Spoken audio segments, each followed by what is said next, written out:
Hey, what's going on out there, man? Quick pop-up show, man. Pop-up kings, man. You know how we do. There's always something to talk about. It's hard to dig up topics, but hey, we can do it. Oh Because yeah. one thing about it, all you gotta do is get one word on a sheet of paper, and you can make a topic out of it. And tell me I'm lying. You type in the word Falcons, a topic gonna come up. Falcons is Oh, one it is. word, so hey, yeah. So hey, I'm not lying. I'll just tell it like it is. But welcome to another quick pop-up show, man. We're gonna give y'all a quick 30-minute pop-up show. We're gonna talk about PFF's offensive grades, player grades for the Atlanta Falcons. And some of them a little shady, some of them on point. But again, a couple of them, man, we're gonna give y'all an inside look as to um which players got shaded, and a couple of players gonna make you shake your head, and we're gonna give y'all a look inside the other players that are ahead of them.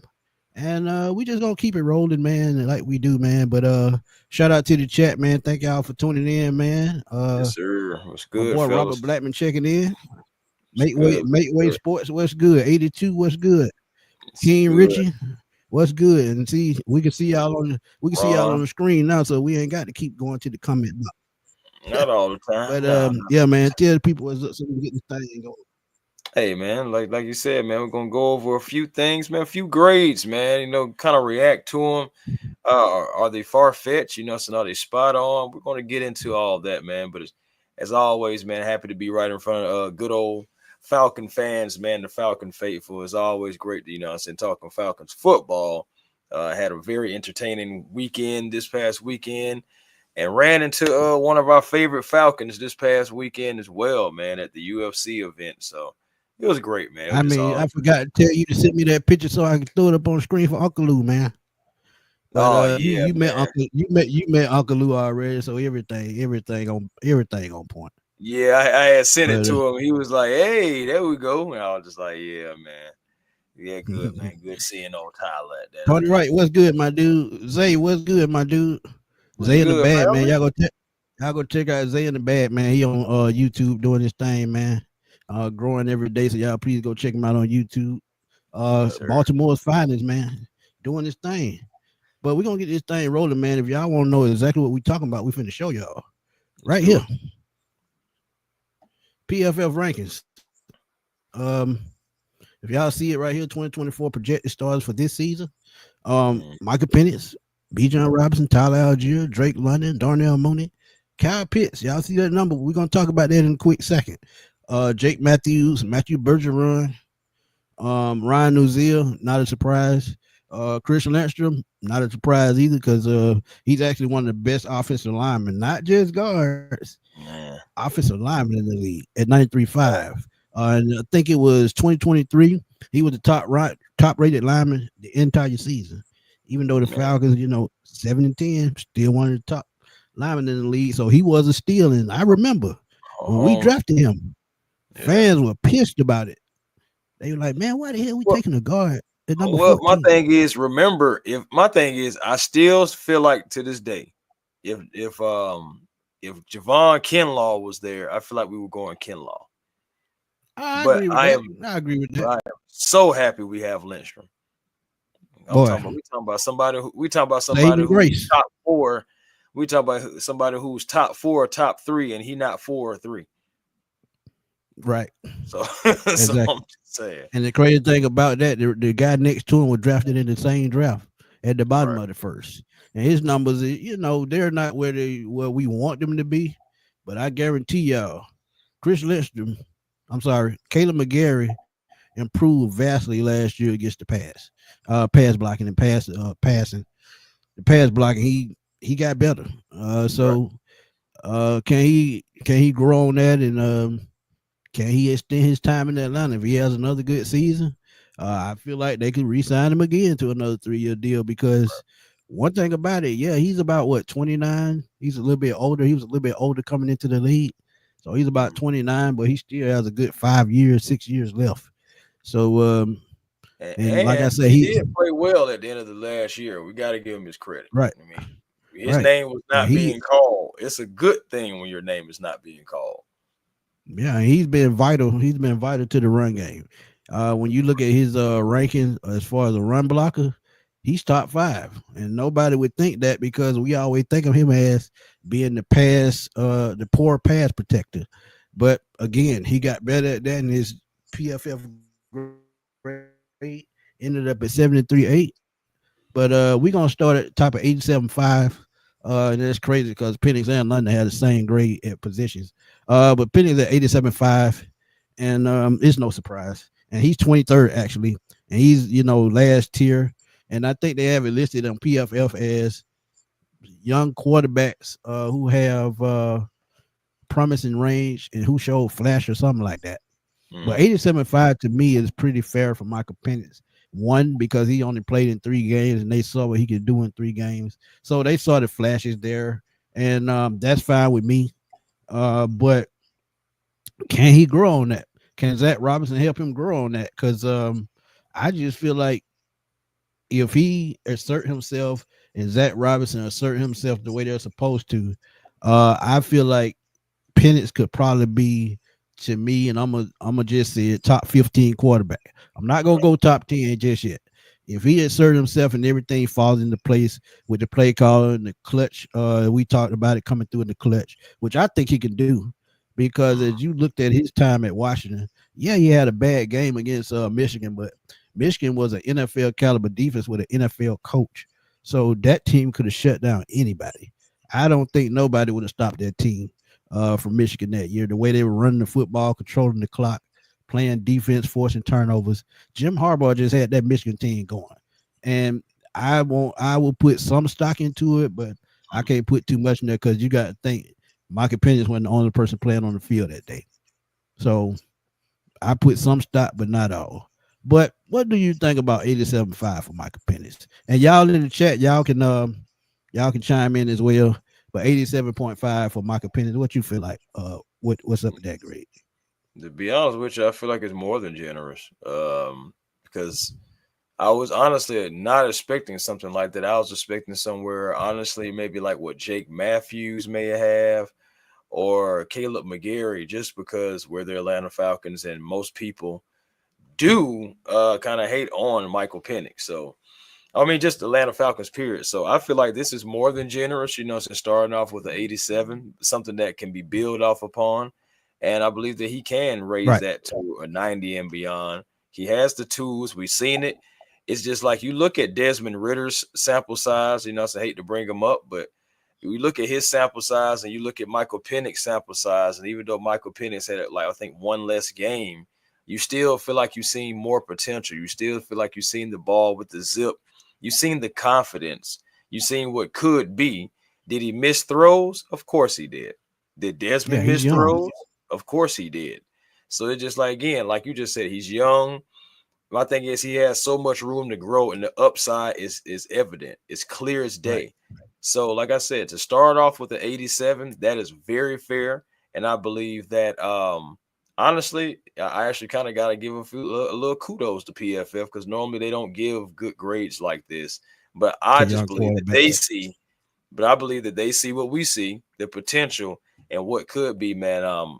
Straight up gunslinger who is good, who's honing in Right. on his abilities and who is getting better. So I think that's very fair at 87. And I'm gonna give you a couple names that below him. Actually, he's in tier 4. It's young players with a wide range of potential outcomes, which mean that they could grow this year and potentially take that next step. But there is another tier on here at tier 5 that said veterans capable of solid play but quickly be replaced, and that's Sam Darnold, Russell Wilson, and Justin Fields. And low end starters on that is Joe Flacco. So he's ahead of a lot of those veteran guys. That's a good sign. If he can actually live up to what we expect him to be, I won't have no problem with him being 87.5 by the end of the year, or a 90. So shout out to PFF for giving him that grade. But right quick, Bijan Robinson, we already know top 3 running back in the league, 1,400 yards, 14 touchdowns last year, touchdown machine. He said it himself. He's gonna want to be that game breaking running back. Look, people looking for him to be Saquon Barkley and have explosive plays. I think this is that year that he finally does that. This line has been intact for the last 3-4 years, maybe 5. So they're a cohesive unit. So now all they have to do is execute with through the pass game that opens up Bijan, and I think he can make more explosive plays this year. Of What's your course. quick thoughts on 92.8? Yeah, man, I feel like they're on point with this. Bijan is going to be one of the top backs in the league, next to Saquon, and next to Jahmyr Gibbs, guys like that. Honestly, I feel like those 3 guys are going to be like the top 3 running backs in the league this year. And hey, you can't complain with that. I feel like 1 and 2. I feel Well, like Michael Penix he again was more than generous. And then you said what Bijan? What you was about to say right. about Bijan? Derrick Henry is number 1 on their list, rightfully so, because he almost hit 2,000 yards again. He didn't miss that last game. He definitely hits that. Saquon Barkley is number 2. He went over 2,000 yards. And he had 2,500 yards from scrimmage. And then Bijan is number 3. And we know what he can do as a dual threat back. Jahmyr Gibbs is actually number 4, which is no surprise. And the top 5 is rounded out by Josh Jacobs from the Green Bay Packers, who's a touchdown He had a good machine. year. So I like a lot of people probably look at that Josh Jacobs like what, but Josh Jacobs had a good year last year for the Packers. He had a great year. Yeah. So yeah, man, I like it though. I mean, again, I feel like Bijan will be top 3 running back. I mean, I don't feel like he drops no less than that. With the potential of being the number 1 running back. You never know how the season goes and everything. So I like it right there. And it still leaves room for Bijan to capture that number 2 or number 1 spot. So yeah, I'm good with that too. Tony right all the way with the stats, man. He says Rashawn Slater, 2021 first round pick, 2-time All-Pro already. Zion Johnson, 22 first round pick. Boston College. Bradley Bozeman signed as a free agent in 2024. So hey, Chargers doing their thing, man. So hey, they are. Thank you for the stats. And we could have had Slater, but we're not going to get into that story again. We ain't gonna get into that. No, we ain't gonna do that one. But let's keep it on going with this list, man. Who's next? Drake London, I think, is next. No, Tyler Allgeier, my fault. Tyler Allgeier, 86.4. Absolutely agree with it. If you look at 86.4, that's very fair. He's going to be the backup to Bijan, and they're going to be dual threat guys. I don't have no problem with it because I think he's a touchdown machine. You get inside the 10-yard line, you're going to call his number. You inside the 5, you're going to call his number. 3rd and 1 or 3rd and 2, you might call his number. So I agree with that, man. 86.4. Him and Jahmyr Gibbs in Montgomery in Detroit. Very similar style duo, but I think the Falcons. I think I would take Allgeier over Montgomery any day. I just feel like Tyler need more carries. He need as many carries as Montgomery had in Detroit to justify that. No, I agree with that. I mean, we are, man. I ain't even got to go into how I feel about Tyler Allgeier. You know what I'm saying? I mean, sure, I even told him in his face, so when I see him this weekend. So it's just like, hey, listen. I love Bijan Robinson. I'm always going to be supporting Bijan Robinson as long as he's in this logo.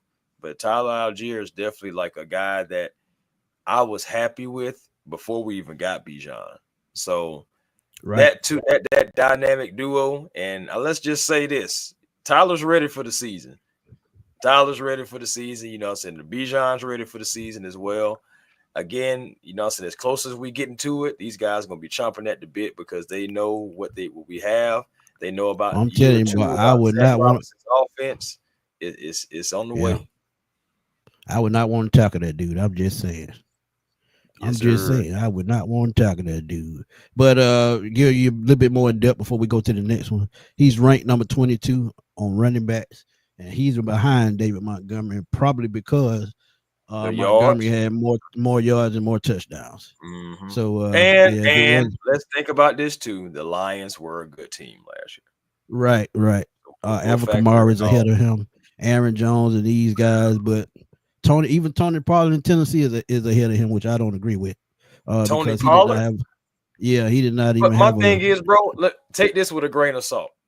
All those names that you just said was at least starting or starters. Yeah. So, yeah, take that with a grain of salt. Yeah, you got to, man. You got to. Birdcage LLC, Ryan, what's up, Mhm. man? Appreciate you tuning in.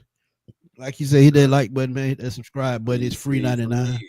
That's Appreciate FREE.99. it. If y'all need help with that. But yeah, it's free, man. Subscribe. We just try to give y'all good content. And y'all please go to the Birdcage LLC. And y'all can go back to last week's show where he tuned in with John Abraham, man. He had a Mhm. real deep Throw it up. discussion about mental health, man. So y'all please go check that out, man. That was John opening up about mental health and how important it is. So check Yes. that out with Birdcage LLC with Ryan, Coach Brent, and John Abraham. Yes, sir. But what's next? Drake London. Drake London is 87.5, same as Mike Penix. Um, I have no problem with this. They have him ranked 11th on their wide receivers list. I'm absolutely fine with that because this is the year he has to prove it and take it to that next step. Last year, he took a big step getting over that 1,000-yard range, 1,200 yards, 100 catches, double-digit touchdowns. Let's take it to the next level this year.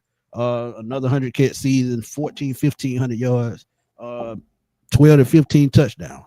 And I think he can do it because you talk about a guy 6'4", a basketball background. So he knows how to go for contested catches. He's getting better with run out to the catches, better with route running. And I think he can be more of a vertical threat in this offense with a Michael Penix type arm. So 87.5 is fine with me, and that's top 11, and I'm fine with that. But Oh, who do he have in front of him? Let's see right quick. let's see. Who you got? Who you got? Um, AJ Brown, Jamar Chase, and Justin Jefferson. We know that's the top three all day long. So when you look at No number problem 11 and there. where he is ahead of him, Terry McLaurin, yeah, I can see that because he's a Yep. veteran. Now Mike I'm gonna Evans, say yes. absolutely, he's a Hall of Yes. Famer. Tyreek Hill took a step back Yes. last year, but he's still He's, Tyreek Hill. yes. Nico Collins, that's a name that he's one of the Ooh. most underrated receivers in the league. He could easily be number 4 or 5 on this list. I'm just be honest with you because the way he was balling before he went down with that injury, he's probably a top 5 receiver last year. And look, I'm not gonna hate on nobody if they balling. CD Lamb is ahead of him. Okay. Puka Nakua, Okay. 3,000 yards almost in 2 seasons, which is retarded. Amon Ross Saint, Yeah, that's I can agree with that because, like you said, the okay. Lions. And I gave y'all Lions. the top three. So those are the ones in front. Nico Collins. Do you see now? So Nico Collins is so 87.5. What you think? man. Not to say, well, Nico Collins, he's so underrated too, man. I'll give respect to Nico Collins. I will, because when he's in there, he is a playmaker. So okay, but yeah, Drake London, the 87.5, it is reasonable. I remember coming into last season, we were wondering if Drake London can solidify himself as a number one receiver. And I believe throughout the season, he did show plenty of flashes that, hey, saying, hey, I'm that guy. He had plenty of games to where just like, Drake, I need you to show out that you're that guy. And he went out there and showed it. So great season for Drake London. Right. Now it's just time to continue to build on it. We also seen that Zach Robinson can put Drake London in different situations. We've seen him in the slot. We've seen him on outside, seen him in motion. So it's just like you're seeing different things be done with Drake London. And I believe in year 2 of Zach Robinson's offense, he possibly can go from number 11 to definitely at least, we'll say, top 7 respectfully, because it is some tough names on there. Yeah, because oh yeah, absolutely. And you look at these names, I feel like a couple of them gonna take a step back. And one in particular, I'm gonna just say it off top, is Tyreek Hill. He took a step back last year. So his time in Miami still could be good, but the way Nico Collins is balling, Puka Nakua is putting up numbers, record numbers at that. Right. I feel Yeah. like he can be in top 7 as well. Yeah. Mike Evans, we know Mike Evans gonna be Mike Evans. Terry Yeah. McLaurin, you get more weapons in Washington, his numbers possibly gonna go down. Then he's really having a contract dispute, which is probably gonna hurt him down the road. So yeah, We'll he's gonna see. move We'll in see. front of some of these guys that are in front of him. He still And got one that and Jaden there's a person Daniels. behind him. Yeah, that's true. But there's a guy behind him, Malik Neighbors. If he gets a quarterback, this guy could go up to the top 7. So Mm, look, I mean, it's just so much talent at the wide receiver position. It's one of the toughest positions to grade, probably because so much talent. You look at right. Chris Godwin, who's come back from an injury. Garrett Wilson with the Jets, T. Higgins, who just signed a contract, and you look at the Mm. rookie last year, Brian Thomas in Jacksonville. So I Hey, mean, I told Devontae folks Adams that get another. Brian Thomas He was gets gonna a be something. quarterback. People didn't listen to me. Yeah, you said it. Yeah, you said it. You absolutely said it. Mm. Then you look at we look at the next wide receiver, Darnell Mooney, who I feel like got robbed. Yeah, Yeah, we look at certain. they besmirched Yeah, my and I'm boy, gonna just man. say it like this, and y'all know I tell it like it is.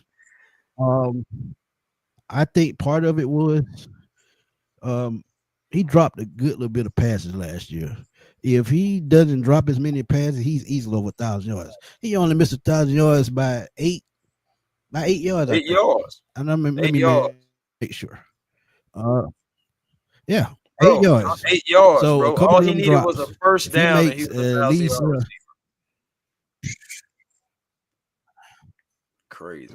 man, and he missed the last game of the season due to injury as well. And y'all got to remember, this is a guy in 2021 with the Chicago Bears, had 81 catches, 1,000 yards, 1,055 yards, 4 touchdowns with Mitch Trubisky. So you know he has talent. So now you enter again, just like I said with Drake London, you enter in Mike Penix, Zach Hmm. Robinson. I feel like Darnell Mooney, just like Drake London, both of these guys can go over 1,000 yards, probably over 1,200 yards. And I seen a former Falcon, and I'm gonna do a quick video on it. Said that he feel like Michael Penix can pass for 5,000 yards, and I don't Hmm. doubt that. It's all up to Zach Robinson and how he game plans, and it's also how good and how quick this defense can gel. So you know that in itself lets me know Darnell Mooney, he's gonna be one of those guys to watch. Hmm. Yeah, What you man. think about that 74? I don't agree with it. But I understand where it came from. Like you said, he had drops. He missed the last game of the season due to an injury. Um, I mean, for me, Darnell Mooney, he checked all the boxes for me last year because I was wondering. I had some questions coming in, and Absolutely. and midway through the season, I went ahead and did my apology. So I said Darnell Mooney. Honestly, I believe that he can be higher than this. I believe he will be higher than this. And it was times to where Darnell Mooney was the number one receiver last year, and not Drake London. I believe not necessarily like Drake is going to be forgotten about, because I believe that Penix is going to be throwing the ball all over the field with these weapons. But Darnell Mooney and Michael Penix, I believe they're going to have a big year together as well. I believe that we actually can get two guys over 1,000 yards like we had with Roddy and Julio, so back in those days. I believe that these two guys right here, and Darnell and Drake, they will be the next two guys because we have the right quarterback, I believe, throwing them the football. So, And the yeah. crazy thing is, bro, and we talked about it a little bit. Um, you really have a Roddy White, Julio Jones, Tony Gonzalez type trio on this team. It's just up to them to unleash it. If they can find a way to dial up the right plays and distribute the ball like they're supposed to, they'll be fine. Because remember, Darnell Mooney, for a good part of last season, was playing like the number one receiver. And it's no knock to Drake London. It's just Darnell Mooney was working well with Kirk Cousins, pretty much a little bit better than Drake London was. It's only the last part of last year when Penix took over that we unleashed Drake and helped him get them 100 catches, them 1,000 yards, because the last 3 games, he was one of the better receivers in football the last 3 games. So now you get I'm to telling unlock you. that along with what's going on with Pitts, what's going on with Mooney. And like I said, it's just all up to Zach Robinson. So Yep. 74, yeah, he got slighted, but again, I get it because, Yep. you know, he just stats wise, he just fell off. And in this league, a lot of things are just about numbers at the end of the day. And he just didn't put up enough. But now, if he can go over, he would just get 80 catches, go over 1,000, like 1,200 yards. He easily goes up this board and ends up probably the top 15 because I'm telling you, I know Devontae Smith is a great wide receiver in Philly, and I'm not gonna knock him. But route running, I feel like Darnell Mooney got him, head above heels. Route running. So I ain't gonna Smitty. I ain't gonna lie. I ain't gonna disrespect them like that. I feel like they close. Cause I ain't gonna lie. I know it's no. I'm Smitty just saying is route pretty good running. at route running. But I Okay. will say this: though. I feel like they're close. I feel like they're close. But I also feel like, just like they were saying, like Jose was saying in the chat, Mooney could finish as the number one over London, and that's not a bad problem to have. It's really not, because Darnell Mooney, Nope. he's speed. He has speed. He has route running. He can go across the middle. He can go. He can run. He just about can run any route. You can put him really about anywhere. He doesn't have necessarily limitations outside, I guess, of being like a slim receiver outside of that. But he definitely, can be a focal point of the offense. Again, like we said, we've seen it because we talked about it so many times last year. Darnell Mooney like the number one. Darnell Mooney like the number one. But that's a good problem to Yeah, we have said when that you most got of the one A, season. one B. Yep, it's a good problem to have. And then you got to think about the young guys that we have. You still have Kadarius Hodge, who could be a sneaky good receiver. You still have Ray McLeod, who's mainly a special teams guy. Who expected Ray McLeod to do what he did last year? Nobody. So, Right. I mean, one thing, and that's why I tell y'all about receivers.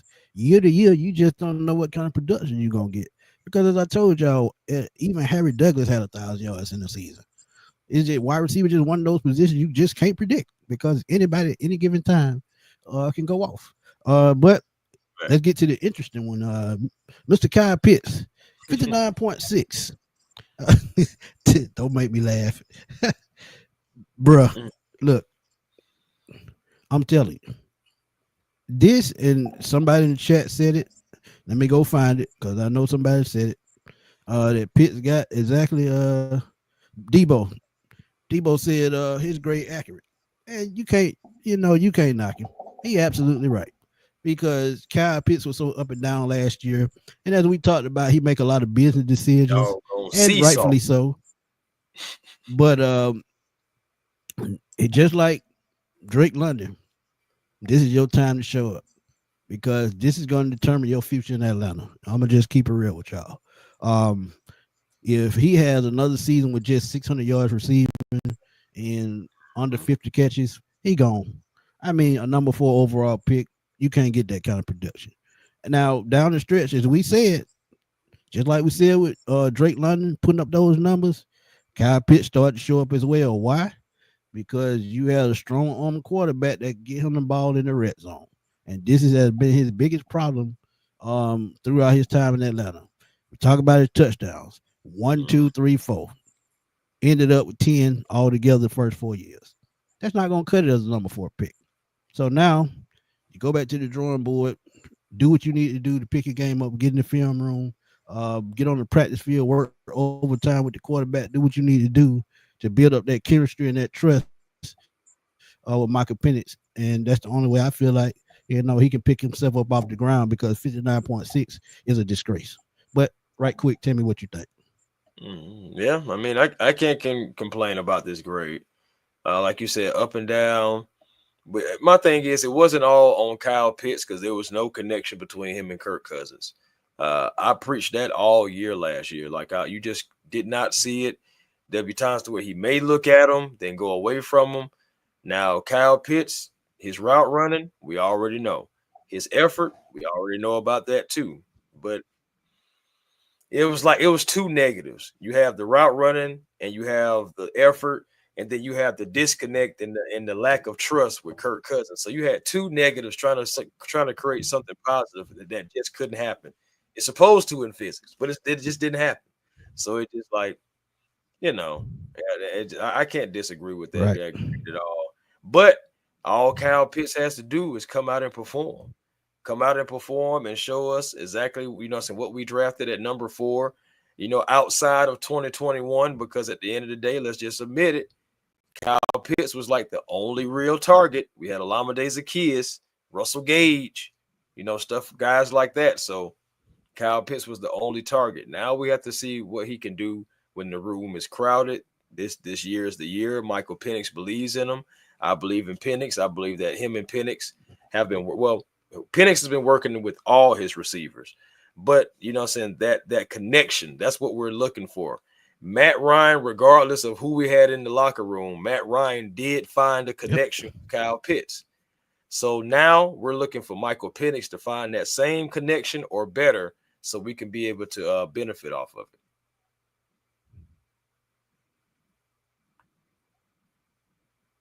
And I'm gonna give y'all 5 tight ends that was in front of him. Now he was tied with Tucker Kraft from the Green Bay Packers, who was a 3rd-round pick. Ended up with 55 catches, 733 yards, and 7 touchdowns. So all his numbers was better than Kyle Pitts. That's understandable. Then you have Jake Ferguson, who's been around for a while. Hunter Henry, who's been around. David Njoku, who was up and down with a breakout season in 2023, came back last year. Almost had 1,000 yards, fell short. Taysom Hill is in front of Kyle Pitts. And he ended last year with a torn ACL. Just think about that. So those are the 5 guys in front of him. So you mean to tell me Taysom Hill, a guy who plays running back, quarterback, tight end, and everything else? No. I mean, but you just said you just gave an argument on why he's ahead of Kyle Pitts. He's gonna have to pick it up. You just gave an argument why he's ahead of Kyle Pitts, though. Yeah. He does do everything on the like field. Like I said, numbers. And they use him effectively. Yeah, they use him effectively. Well, they did when he was on the team. We could never stop that man. Like, he was a Falcon killer. We could never stop him. So I can't be mad at Taysom Hill in front of Kyle Pitts either. All we can do is hope that Kyle buckles that shin strap. Him and Michael Penix stay on the same page the entire year, and he goes out and have a career year and just, playoff run, etc., man. Because AJ Terrell said something in a Falcon interview, on the Falcons channel, of course, at the OTAs that just registered. It's guys that's on this team that doesn't know what the playoffs feel like. They just don't. And AJ is one of those guys. So it's just like, we as a team, it's time to take it to another level, because it's time for guys to get their shine. It's time to see what guys can do in big games. It's time for us to be able to cheer and root for big games. So Kyle Pitts, man, you are a part of that right now because you're on this team still. So we're expecting big things. Get that number up some. Yeah, you got to, man. There's just no way around that. But let's skim through the offensive line. We ain't gonna hold y'all on the offensive line. Yeah. Jake Matthews, 79-8. He's getting up in age, so he's not. Yeah, he's just aging, man. He can play another 3-4 years at least. So he's still solid at 79-8. Right quick, what you think about Jake Matthews? Oh man, like I said, veteran, the old guard, pretty much, getting longer in the tooth, yes. But, he's still serviceable, man. He's still serviceable. And I believe that this guy is going to be able to actually be a little better now that he's not necessarily blocking the blind side. So we're going to see if he can get that number up just a little bit. But 79.8 is not terrible for Jake Matthews. So I'm not tripping about that. No, it's not. It's not. Then he adds veteran leadership on that offensive line. That's the biggest misconception about him. He's a great leader on the field. T-Terry want to know right quick, I'm going to be traded for a team that needs a number one receiver. Falcons don't want to be like the Bengals with 2 number 1 receivers. Actually, the Bengals only have 1 number 1 receiver. T. Higgins is number 2. He just got paid like a number 1 because that's the only way he would have stayed there. Yeah, so he just got lucky. And I'm gonna be honest. When Darnell Mooney's contract is up, I hope the Falcons resign him. I feel like they found a gem in him, because he wasted years in Chicago because they didn't want to give them a quarterback, because Mitchell Trubisky, he was throwing more to the chilies than he was the receivers. So they just got a rebound, man. And I think Darnell Mooney is a great fit in Atlanta. I would love to have him here for a long time. I feel like he's a great compliment to Drake London. Now, on the other hand, again, if y'all saw the video I put up earlier, again, Jalen Polk, I feel like New England, if they cut him or trade him, Falcons should pick up that phone because that's another advantage to Michael Penix. And that helped Darnell Mooney out as well. Because you talk about a guy, he's 6'1", about 190, decent speed, plays the slot very well. And Right. I feel like he can add another element to this team. Because, like I said, to me, we're going to get that same production this year. That's just a wait and see type Right. thing. So another wide receiver, Nick Nash, Casey Washington, all these guys. Nothing wrong with a little bit of competition. Nothing at all. But Right. No, absolutely. yeah, man, let's Absolutely. Bergeron is the Matthew thing I'm Bergeron. tripping I'll about. let you start off with that. Yeah, I'm tripping about Yeah, go ahead. Bergeron because Bergeron is one of the best young guards in this league. And honestly, when you look at Jake Matthews and when you look at Matthew Bergeron's grades, it almost seems like they should be flipped a bit. But or at least he should be around in the same area. I think the grade Okay. Bergeron does not deserve a D. Okay. Bergeron definitely should be at least, I'll say, higher C's, more closer to a B. Seriously, because Bergeron, again, that guy is another guy who is a lunch pail type of a guy, and he will go out there and he will bruise the opposing defenses. He will go out there and protect the quarterback. He is going to be one of the best young guards, and you never know. He may be sliding to left guard when Jake is all done. He has that ability, that flexibility. Yeah, he might So slide tackle. He had that. that's He what had I'm saying. that. Yeah, and Right. he's number 23. He's number 23 on the listed guards. It said the former second round pick made big strides last year, showing improvement in all facets of the game. Bergeron enters this year at 25, looking to build on his 70.9% grade, top 20 mark at the position. So yeah, I mean he's only gonna get better, I think. That's it. And the guy that they have in front of him, I can't knock it. The only one that I question is Elijah Vera Tucker, and that's only because he's been injured a lot. Other than that, I can't argue. But again, he's just got to go out there and prove that he belongs. So That's it. if they have two of the best guards in the league, that's just gonna, better the run game, and I'm not mad at that. Run left, run right. Let's So get it.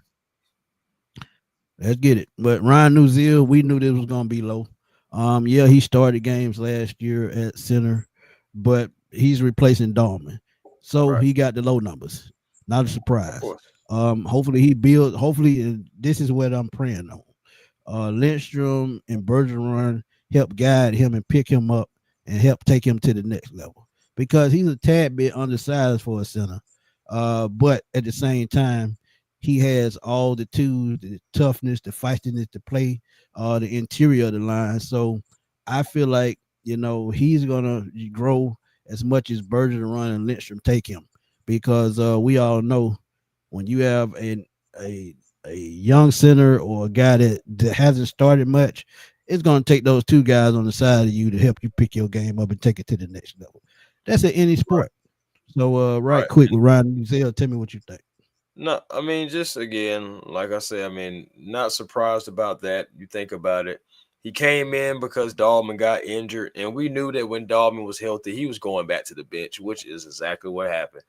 Um, since the run game did take like a small hit when excuse me, not Bergeron, when Newzel did take over, but it wasn't significant to me. I don't think so.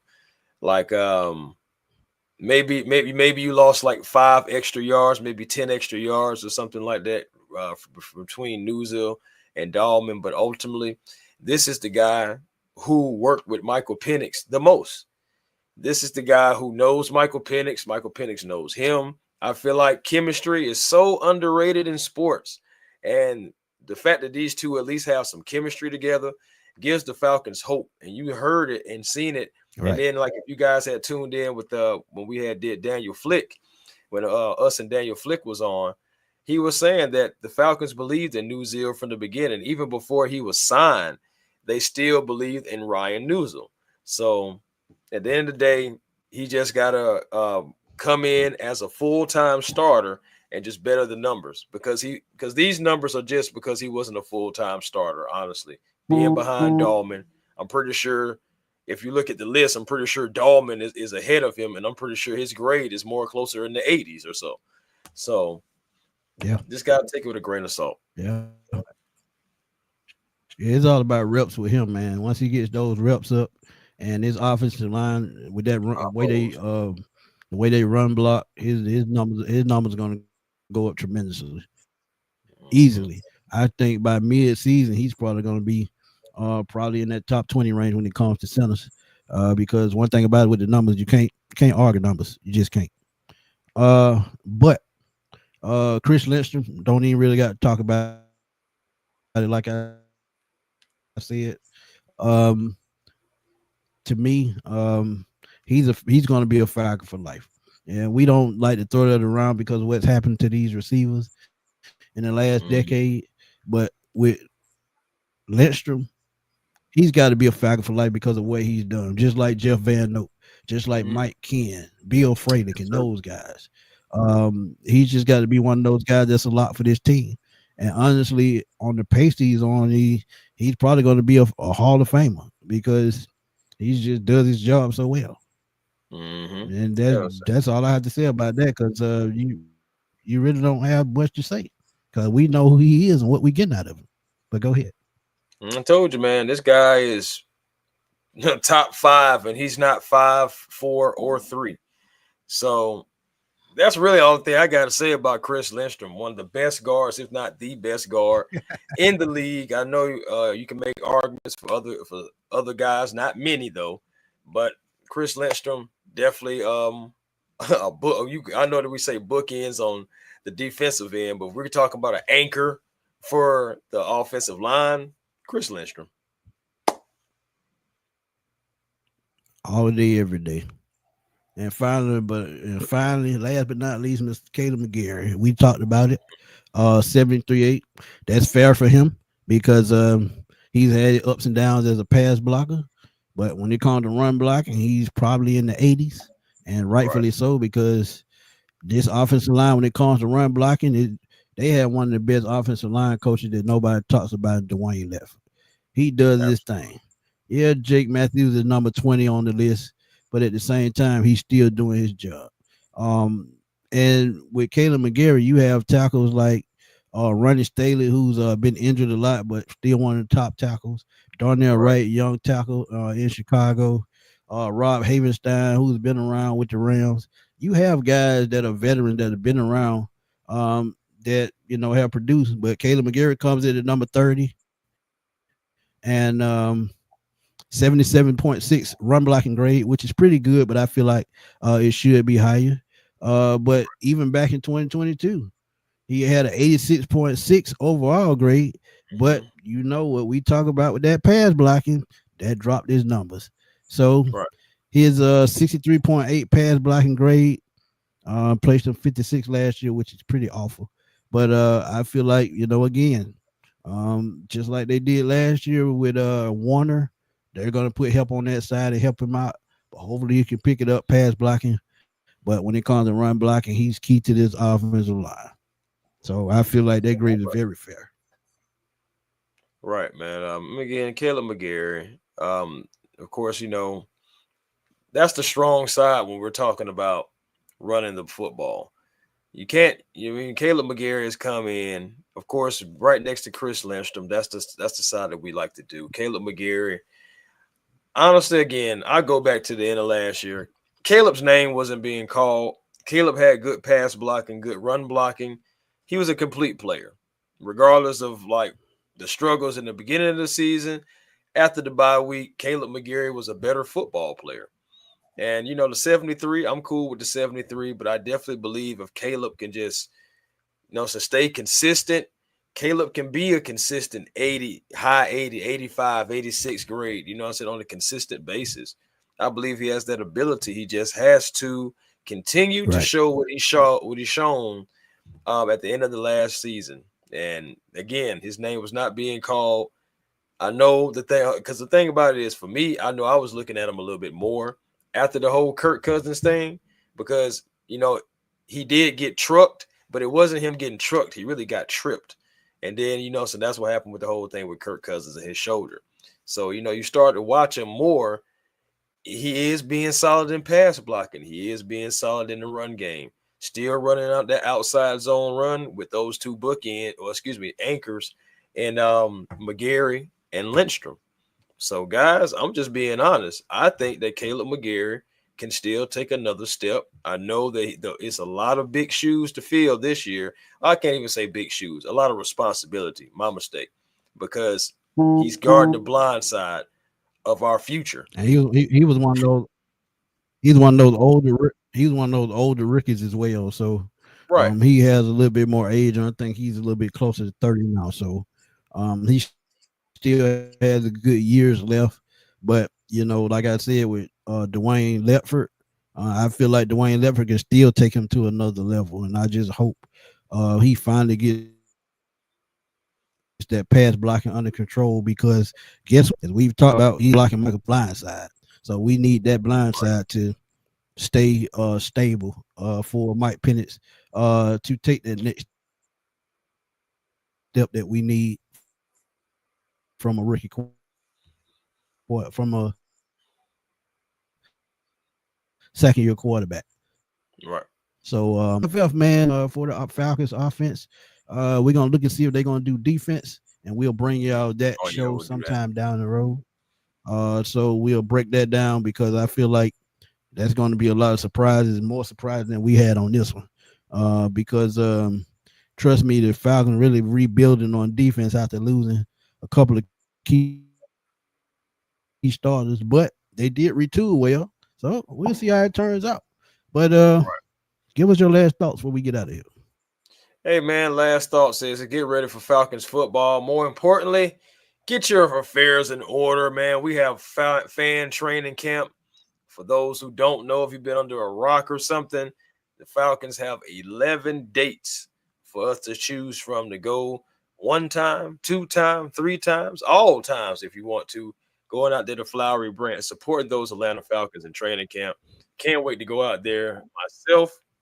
No, I'm going at least once. May try to get out there Yep. twice. We'll see what happens. But yeah, man, get your butts out there to training camp and support those birds if you can. So go ahead and do it. I can't wait. It's gonna be my first year at training camp ever. So I'm gonna live it up. I can't wait.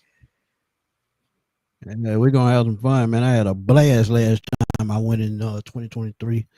Man, we had a good time out there, man. Talking, laughing, cutting the food, just like we do on air. We the same people in person. But we gonna and we will be there probably July 24th, the first day. We're definitely going to be there that day. So 24th is when y'all can come out, meet us, take photos, do what we do, chop it up, have fun, laugh, crack jokes, the usual like we do on air. So we hope to see y'all there. But Yes, sir. like we always do, man, tell everybody where to find you, Chris. Hey man, A1 Forever Sports, that's the platform on YouTube. You know what I'm saying? Don't mind StreamYard, and it's gonna do that whether it's a good day or a bad day. So at the end of the day, like I said, also Twitter, A1 Forever, Instagram, A1 Forever, also TikTok, the real A1 Forever. I try to keep everything around the same, but this is something different. The Hawks Digest, catch me over there as well too. Getting closer to the draft, really about 10 days, about 10, 11 days away from the NBA draft. It's going to see what the Atlanta Hawks are going to do as far as the draft goes. A lot of good prospects. Can't wait Man, to see what's going to happen with that. can you tell Terry Fontenot to stop calling you to the show over? Man, listen. Can you? I don't know if that's Terry or if that's Zach. Hey, It could be Jimmy Lee, but I could have sworn I blocked his number. I could be. oh man, yeah, I blocked his number as soon as he got fired. Man, what?